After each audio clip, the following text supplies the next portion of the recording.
maglagay na natin ang sibuyas. Yan, nalaglag pa lahat. Ayan mga langga.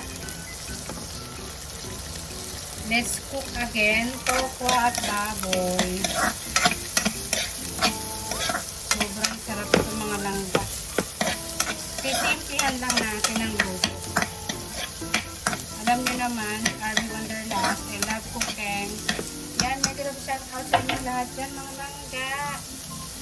So, ilagay na natin ang yan o, baboy. Marinate ko siya ng 30 minutes sa toyo at paminta.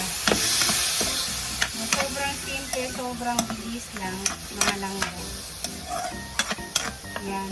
Kailangan natin lutuin muna natin ang pork. So, lagyan natin ang mga onion powder, powder pepper, paprika, and then garlic powder. So, halu-haluin natin lang ganyan. Ganyan lang mga langga. Napaka-simple ng luto ni Army Wanderlust. So, ayan lang. So, takpan muna natin. So, mga langga. Yan. Takpan muna natin. Palabasin muna natin ang kanyang mantika. Cover muna natin. Ayan. Lumabas-labas ang mantika. Lagyan natin ng konting-konting tubig na sa ganon ay magkaroon ng sabaw mga langgi. Ayan o, yan.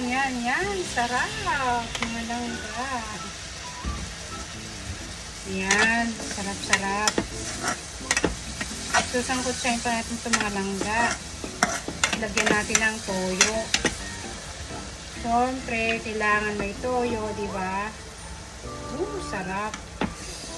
Suabe. Yan, alam nyo naman, I love cooking. Yan, mega love shout out sa inyong lahat yan. Sa lahat ng mga nanonood sa ating video. Thank you so much sa support niyo dyan. Langga Make Today, Langga Emil 19 Official. Mega love shout out sa Team Solid Langga. Yan, thank you sa inyong lahat dyan ha. So, lagyan pa natin mga another ingredient. Ito, lagyan natin ng konting what is this? Oyster sauce. Ayaw yun. Oyster sauce. Konti lang mga langga. Yan. Ayan.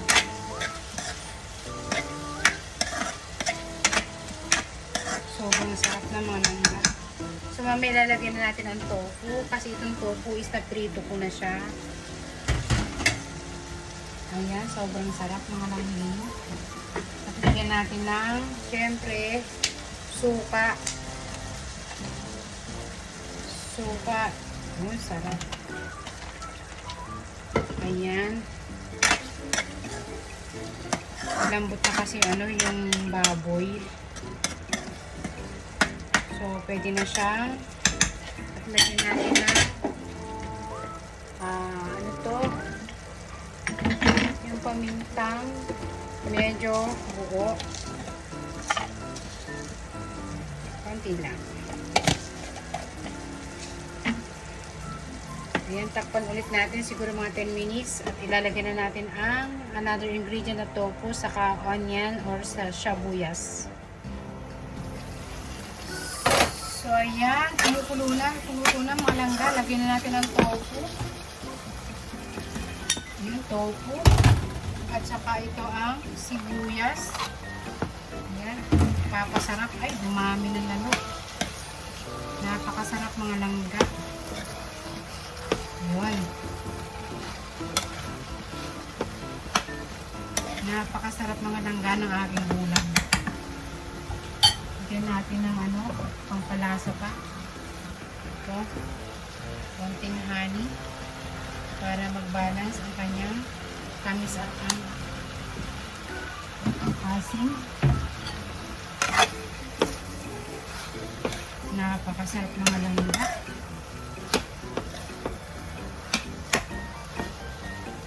Lagyan natin ng konti lang. Tapos lagyan natin ng suka pa. Parang kulang pa ang suka. Konting suka. Ayan, sarap. At konting toyo para maging pula siya. Ayan. Tapos yung mga langga, luto na. Kakain na kami ng aking amang. Ayan o, sarap. Swabing-swabe mga langga.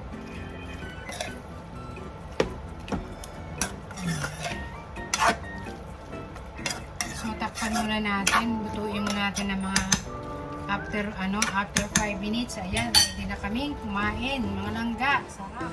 Ayan, check natin mga langga. Ayan, lutong-luto na. Ayan na nga ang amang ko. Ano na? Gutom na yung amang ko. Tikman natin mga langga kung ano lasa. Sarap. Ang sarap mga langga, swabe. As in, ayan, luto na siya. Lutong-luto ng aking tokot baboy, mga langga. Ang sarap. Bagay na bagay ito sa kanin. Pwede ito sa mga pampulutan. Mga langga, yung mga umiinom. Yung tokot baboy yan. Sarap. Kakain na kami mga langga. Ano, gusto nyo bang kumain? Bigyan ko kayo. Nagugutom na ba kayo yung mga langging? Yan, shout out sa inyo lahat. Maraming salamat sa inyo. Make love shout out. Thank you. God bless you all. Bye-bye.